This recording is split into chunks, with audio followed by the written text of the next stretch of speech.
Hello students, अभी हम लोग करेंगे class 6 science chapter 2।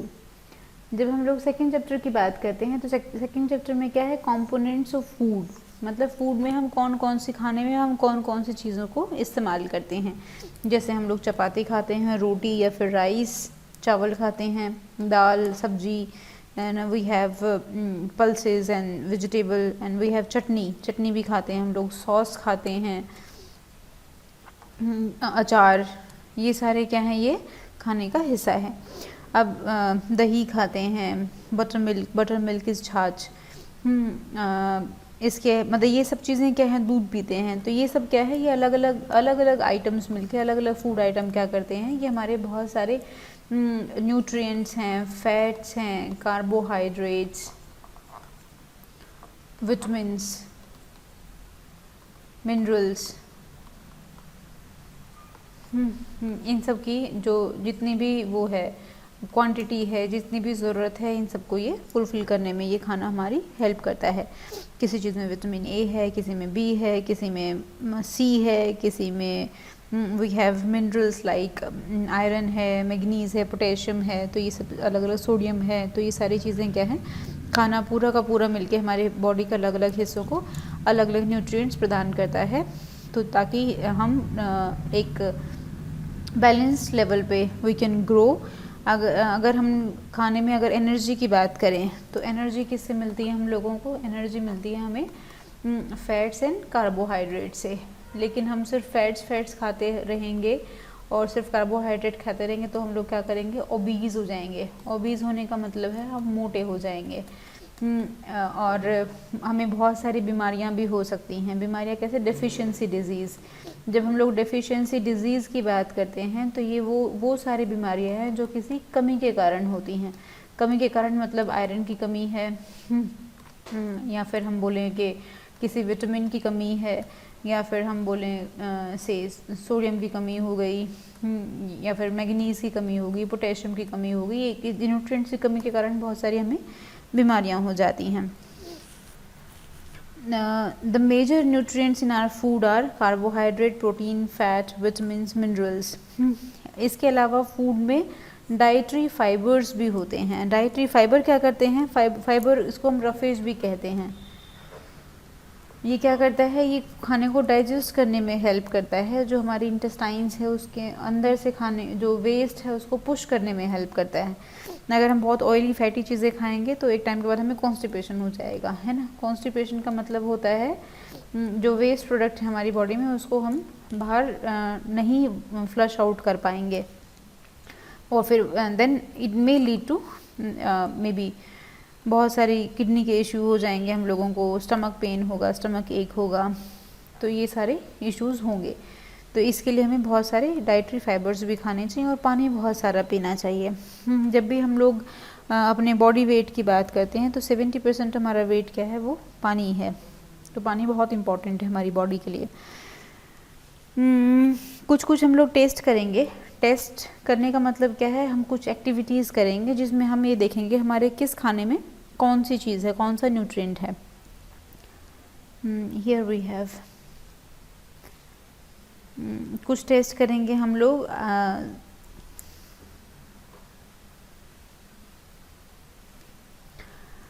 Do all food contain same nutrients, सब में सेम चीज़ें नहीं होती। Test for presence of carbohydrate, protein, fat, इन सब का हम लोग करेंगे।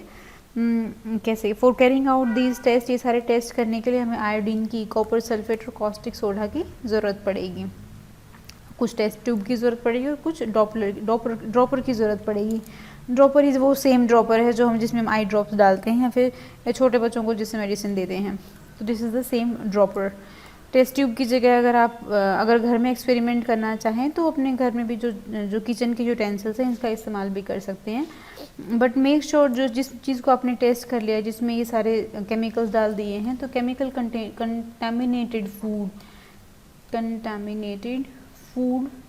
को हम कंज्यूम ना करें। इसको हम लोग बाद में फेंक दें ये देखने के बाद कि इसमें कौन सी चीज़ थी। ये सारे के सारे हम लोग कुक्ड फूड आइटम्स जो पका दिए गए हैं और जो रॉ हैं, जो कच्चे हैं, दोनों के ऊपर हम लोग सारे टेस्ट करेंगे।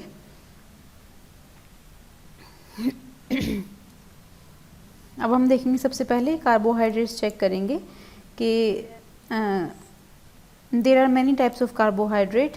Main carbohydrates found in our food are in the form of starch and sugar. Sugar और स्टार्च से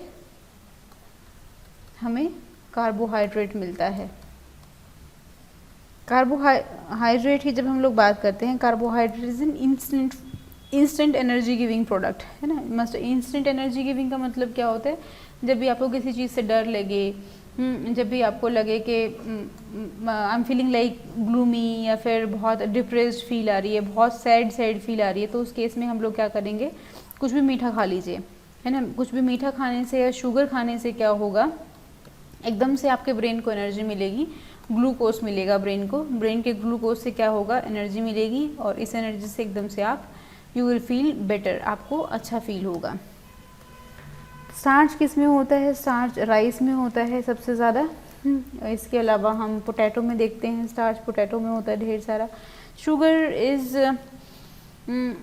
इज़ बेसिकली चीनी, लेकिन शुगर में हमारा जैगरी भी आता है, गुड़ भी आ जाता है, पाउडर्ड जैगरी भी आता है, पाउडर्ड शुगर भी आता है. जितनी मीठी चीज़ें हैं वो सब शुगर में आती हैं. A dilute solution of iodine can be prepared by adding a few drops of tincture iodine to a test tube and half filled with water.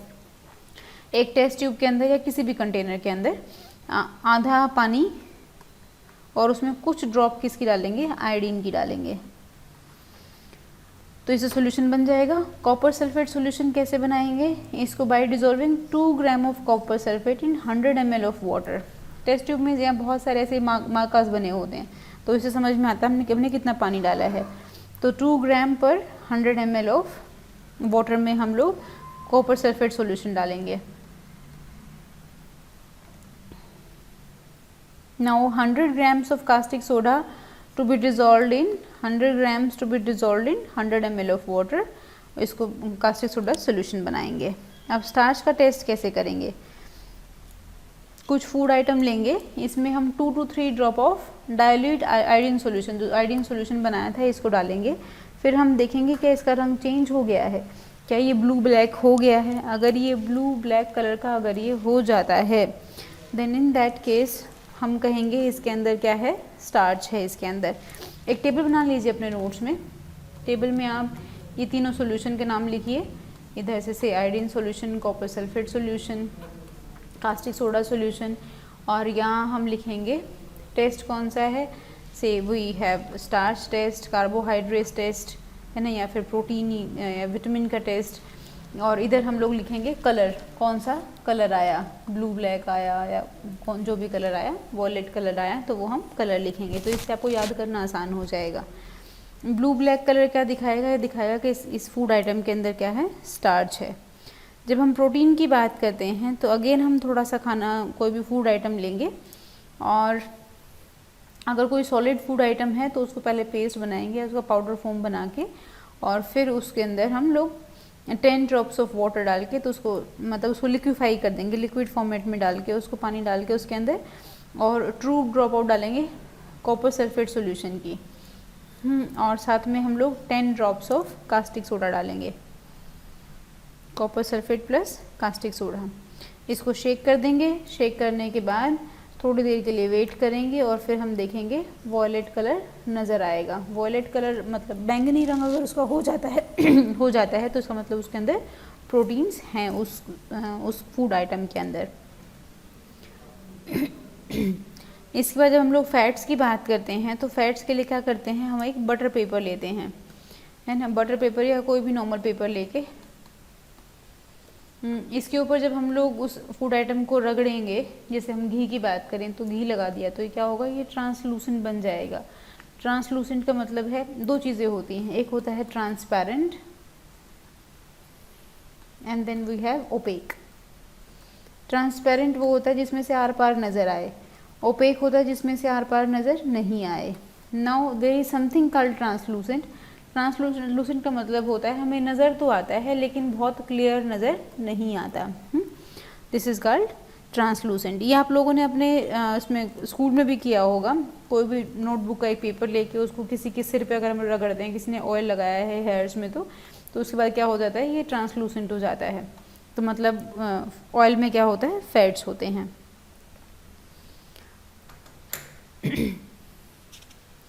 अब ये डिफरेंट फूड आइटम्स क्या करते हैं, ये कार्बोहाइड्रेट हमारी बॉडी को एनर्जी प्रोवाइड करते हैं, इंस्टेंट एनर्जी। फैट क्या करते हैं, ये भी एनर्जी देते हैं, लेकिन ये कार्बोहाइड्रेट से ज़्यादा एनर्जी देते हैं। और ये कब इमरजेंसी में काम आते हैं फैट्स। पहले हमारी बॉडी क्या कार्बोहाइड्रेट्स को कंज्यूम कर लेती है, जब इसको ख़त्म करने के बाद उसको और एनर्जी की ज़रूरत है, then it start consuming fats. फिर वो फैट्स का इस्तेमाल करना शुरू करती है। और अगर हम अपने जो हमने कार्बोहाइड्रेट्स लिए, कार्बोहाइड्रेट्स अगर हम लोगों ने लिए हैं और हम लोग उसको कंज्यूम कर लिया, हमें और एनर्जी की ज़रूरत नहीं है, तो उसके बाद वो फैट हैं वो डिपॉजिट होते चले जाते हैं। आफ्टर सम टाइम वो बिकम ओबीज, हम मोटे हो जाते हैं। विटामिन ए, अब बहुत सारे विटामिन की जब हम बात करते हैं तो विटामिन ए क्या करती है, हमारी स्किन और आइज़ को हेल्दी रखती है, हमारी आँखों के लिए और हमारी स्किन के लिए बहुत अच्छी है। विटामिन सी क्या करती है, ये हमारी इम्यूनिटी स्ट्रॉन्ग करती है, जो हमारी रोग प्रतिरोधक क्षमता है उसको स्ट्रॉन्ग करती है। विटामिन डी क्या करती है, ये हमारी बॉडी को बॉडी के अंदर कैल्शियम बोन्स के अंदर और टीथ के अंदर इसको एब्जॉर्ब करने में हेल्प करती है विटामिन डी। मतलब वो कैल्शियम बनाता नहीं है, और जो हम लोगों ने कैल्शियम इनटेक किया है उसको एब्जॉर्ब करने में हेल्प करता है। और अगर विटामिन डी की कमी है हमारी बॉडी के अंदर, तो जितना कैल्शियम हम लोगों ने लिया है वो पूरा का पूरा वेस्ट बन के हमारी बॉडी से बाहर निकल जाएगा। अब डिफरेंट फूड्स कौन कौन किस किस, जितने भी खट्टे फ्रूट्स होते हैं वो सारे विटामिन सी में बहुत रिच होते हैं वो। और ये सारे मिल्क है, बटर है, and all this fish, eggs and liver, ये सब विटामिन डी के सोर्स हैं। विटामिन ए किस में होता है, कैरेट में। तभी हम लोग बोलते हैं ना कि जब भी कैरेट आती है तो कैरेट का जूस पीना चाहिए। कैरेट का जूस पीने से हमारी आईज हेल्दी रहती हैं। पपाया, फिश ऑयल, मिल्क, इन सब में। जब हम विटामिन की बात करते हैं तो कौन कौन सी होती हैं, vitamin A, B, C, D, E and K. इसको हम लोग कॉम्प्लेक्स बोलते हैं, विटामिन बी कॉम्प्लेक्स, क्योंकि इसके अंदर बहुत सारी और विटामिन होती हैं, B1, B2, B6, B12, ऐसे बहुत सारे विटामिन होती हैं इसके अंदर। तो विटामिन डी क्या है, ये सिर्फ सनलाइट से ही मिलती है, इसके अलावा उसका और कोई बहुत अच्छा सोर्स नहीं है। और बाकी सारे विटामिन हम लोग खाने से ले लेते हैं। अब हम कुछ मिनरल्स की बात करते हैं, जैसे आयोडीन। आयोडीन क्या करता है, आयोडीन हमारे जो थायराइड ग्लैंड है इसको स्टिमुलेट करने में हेल्प करता है, और इससे हमारी ब्रेन की ग्रोथ भी समहाउ अटैच रहती है। अगर बचपन में किसी को अगर थायराइड हो जाता है तो ट्रीट ना किया जाए तो बच्चा मेंटली रिटार्डेड हो जाता है। किसी फूड आइटम में एक से ज़्यादा न्यूट्रिएंट्स होते हैं, जैसे फॉस्फोरस के लिए ये सब हैं, आयरन के लिए ये सारी चीज़ें हैं। आयरन के जब हम लोग बात करते हैं तो किसी भी फूड आइटम को आप काट के रख दें, थोड़ी देर बाद अगर वो रस्ट हो जाता है, मतलब ब्लैक हो जाता है, तो उसका मतलब उसके अंदर आयरन है। कैल्शियम के लिए मिल्क एंड एग की बात करते हैं हम लोग।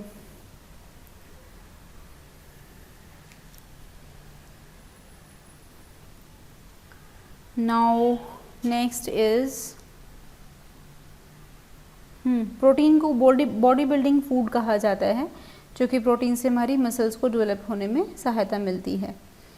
अब किसी भी विटामिन की कमी होगी तो हमें उससे बीमारियां हो सकती हैं। जब हम लोग बीमारियों की बात करते हैं तो will be talking on this page, yes, these are known as deficiency disease. Vitamin A की कमी से क्या होता है, लॉस ऑफ विजन। विज़न जो नज़र है, हमारी आँखें कमज़ोर हो जाएंगी, हमें कम दिखेगा, एक टाइम के बाद हम लोग ब्लाइंड भी हो सकते हैं। B1 से बेरी होती है। बेरी क्या है, मसल्स वीक हो जाती हैं, बहुत सारा टाइम हम लोग टायर्ड फील करते हैं। विटामिन सी क्या है, स्कर्वी। स्कर्वी क्या होता है, हमारे जो गम्स हैं, मसूड़े हैं, इनसे खून निकलता है, जो हमारे हम अगर कोई कहीं चोट लग गई है तो उसको हील होने में बहुत टाइम लगता है। विटामिन डी की कमी से रिकेट्स हो जाता है, और बड़े लोगों में भी जब ऐसे विटामिन डी की कमी हो जाती है तो उनको भी ऐसे बोन्स की बहुत सारी परेशानियां हो जाती हैं। Bones become soft and bent, किसी किसी बच्चे के ऐसे टेढ़े पैर होते हैं। कैल्शियम बोन और कैल्शियम की कमी हो गई तो हमारी हड्डियां कमज़ोर हो जाएंगी और हमारे दांत टूटने शुरू हो जाएंगे, छोटे छोटे टुकड़े बन के निकलेंगे, वीक बोन्स होंगे और दांत धीरे धीरे खराब होते चले जाएंगे। आयरन की कमी होगी तो गोइटर हो जाएगा। गोइटर क्या है कि नेक के पास, नेक में एक हिस्सा आपका ऐसे स्वोलन स्वोलन नज़र आएगा और मेंटल डिसेबिलिटी हो जाती है छोटे बच्चों में, चिड़चिड़े हो जाते हैं, वो इमोशंस पे कंट्रोल नहीं होता। आयरन की कमी से एनीमिया हो जाता है, एनीमिया की कमी से मतलब बहुत वीकनेस लगती है और काम करने में बहुत दिक्कत आती है। बड़े लोगों में ऑस्टियोपोरोसिस हो जाता है विटामिन डी की कमी, सॉरी कैल्शियम की कमी से, और जनरली ये जो परेशानी है ये महिलाओं में ज़्यादा होती है। नाउ जब हम लोग बैलेंस डाइट की बात करते हैं, the diet should contain a good amount of roughage and water, such diet is called balance diet. Balance diet वो है जिसमें सारी चीज़ें होनी चाहिए, कार्बोहाइड्रेट, फैट, विटामिन, सारे न्यूट्रिएंट्स, सारे मिनरल्स, और उसमें रफेज और पानी भी होना चाहिए, तो उसको क्या कहते हैं, बैलेंस डाइट। इससे आपके शरीर को ग्रो करने में सहायता मिलेगी। अगर वेजिटेबल और फ्रूट को काटने के बाद और या उनको छीलने के बाद उनको वॉश करते हैं तो बहुत सारे विटामिन पानी में बह जाते हैं। विटामिन दो तरह की होती हैं, water soluble and fat soluble. Water soluble वो होती हैं जो पानी में घुलनशील होती हैं, फैट सोल्यूबल वो होती हैं जो सिर्फ फैट्स में ऑयल्स में घुलनशील हो, जो ऑयल्स में सोल्यूबल होती हैं, उसमें ही सॉल्व हो पाती हैं, मिक्स हो पाती हैं उसमें ही। अगर हम किसी चीज़ को वॉश करते हैं, बहुत ज़्यादा राइस को बहुत बार वॉश किया, पल्सेस को बहुत बार वॉश किया, फ्रूट्स या वेजिटेबल को बहुत बार वॉश किया, तो उससे क्या होगा, जो उनकी वाटर सोल्यूबल विटामिन हैं ये पानी में बह के चली जाएंगी। जैसे हम लोग बोलते हैं ना, राइस को कभी भी बहुत सारे पानी में उबाल के और उस पानी को ड्रेन ऑफ नहीं करना चाहिए, उसको ड्रेन ऑफ कर देंगे तो उसकी सारी विटामिन भी बह जाएगी। वाटर सोल्यूबल विटामिन कौन सी होती हैं, विटामिन बी एंड सी, ये वाटर सोल्यूबल होती हैं। फैट सोल्यूबल होती हैं ए, डी, ई एंड के, ये सारी फैट सोल्यूबल होती हैं। इसका बेसिक मतलब क्या होता है कि जैसे कुछ दवाइयाँ ऐसी होती हैं, दवाइयाँ या मेडिसिन, या फिर हम लोग इसकी विटामिन की बात करें, जब डॉक्टर हमें कुछ विटामिन देते हैं तो बोलते हैं इसको पानी के साथ ही लेना और इसको दूध के साथ लेना। तो दूध के साथ इसलिए क्योंकि ये फैट सोल्यूबल होती हैं और इसको पानी के साथ लेंगे तो हमारी बॉडी एब्जॉर्ब नहीं करेगी उसको। ये वाटर सोल्यूबल हैं तो अगर इसको हम दूध के साथ लेंगे तो हमारी बॉडी एब्जॉर्ब नहीं करेगी, ये हमारी बॉडी में कोई बहुत अच्छा इम्पैक्ट नहीं छोड़ेगा, वो वेस्ट हो जाएगी वो। इसीलिए ये कंसेप्ट हमें समझना बहुत ज़रूरी है। बहुत सारे वेजिटेबल और फ्रूट्स की जो स्किन है, जो बाहर की आउटर कवरिंग है, इसके अंदर बहुत सारे विटामिन और मिनरल्स होते हैं। जैसे हम लोग बनाना की बात करें, बनाना की जो पील होती है, बनाना का जो छिलका होता है, जैसे से दिस इज़ बनाना, बनाना का जो छिलका है इसके अंदर बहुत सारा पोटेशियम होता है। हमें इसको अंदर से चम्मच से इसको निकाल कर खाना चाहिए इसको लेकिन हम लोग छोड़ देते हैं। इसमें इतना, इस वाले हिस्से में इतना प्रोटीन विटामिन नहीं होती जितना इस वाले हिस्से में मिनरल्स होते हैं, तो इसको हमें ज़रूर कंज्यूम करना चाहिए। अगर इसी हिस्से को निकाल के इसको मैश करके अगर आप अपने हेयर में लगाएंगे या पैक बना के लगाएंगे तो your hair will start shining, reason being इसके अंदर बहुत सारे न्यूट्रिएंट्स हैं जो आपके बालों को मिल गए। इसका लोग पानी उबाल के भी पीते हैं, गर्म पानी में छिलके उबाल के, then you can drink that water also to absorb all those nutrients. Repeated washing of rice and pulses, बहुत सारी बार उसको वॉश करेंगे तो वो भी लॉस हो जाएगा। विटामिन सी जो है इसको अगर हम गर्म कर देंगे तो ये ख़त्म हो जाएगी, डिस्ट्रॉय हो जाएगी, तो इसलिए कभी भी खट्टी चीज़ों को गैस के ऊपर नहीं रखते।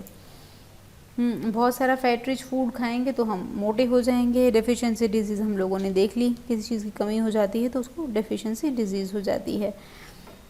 अगर किसी व्यक्ति, if a person does not get enough protein, किसी व्यक्ति को अगर बहुत सारी इनफ जितनी ज़रूरत है उतनी गुड क्वांटिटी में प्रोटीन्स नहीं मिलती हैं बहुत लंबे समय तक, तो उसकी जो ग्रोथ है वो कम हो जाएगी, छोटा रह जाएगा वो हाइट में, उसके फेस स्वेल्ड दिखेगा, बाल ग्रे हो जाएंगे, मतलब सफ़ेद हो जाएंगे, स्किन डिजीज़ हो जाएंगी उसको, और उसको डायरिया हो जाएगा, पेट खराब रहेगा उसका। इसके अलावा डाइट में अगर डेफिशिएंसी हो जाए कार्बोहाइड्रेट और प्रोटीन्स की लंबे समय तक, तो इसमें जो बच्चे की ग्रोथ है वो बिल्कुल ख़त्म हो जाती है। जो बंदा है एकदम लीन थिन, बहुत पतला हो जाएगा, एकदम कमज़ोर हो जाएगा, इतना कमज़ोर हो जाएगा कि वो मूव भी नहीं कर पाएगा, हिल भी नहीं पाएगा। और बाकी इसके अलावा जितनी डेफिशिएंसी विटामिन्स की थी ये तो हम लोगों ने देख ली। बस इसके साथ ये वाली यूनिट हमारी फिनिश हो जाती है। Thank you.